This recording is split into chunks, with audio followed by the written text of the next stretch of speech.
Native is the new exclusive. In the previous chapter, you learned how to spot the right content creators and how to get the rights to their content. Let's now discuss creating your own content because, at the end of the day, we are modeling Netflix. Netflix initially got content streaming rights from other studios, but as the service got popular, the studios started pulling their content from it and starting their own streaming services. To make sure this doesn't happen to you, I made sure you don't sign any temporary licensing deals.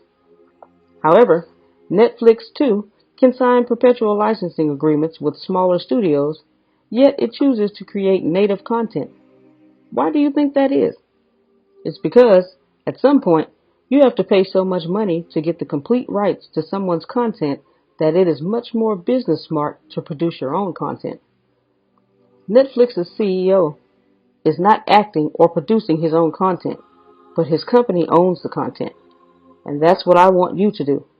If you're a creator yourself, you can start by creating your own content featuring yourself. But if being in front of the camera is a total deal breaker, I don't want to push you to become a presenter.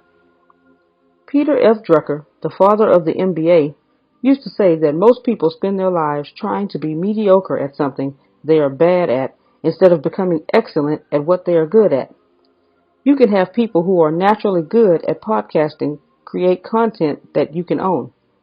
In such an arrangement, you pay them upfront to create the content. That's the difference between a perpetuity license and complete ownership. Here's what I want you to consider. If you go to a YouTuber now and convince them to deal with you on a profit share and you aren't paying them anything, they will want a significant percentage. If you want exclusive rights in a perpetual arrangement, they will want at least 50% of the revenue.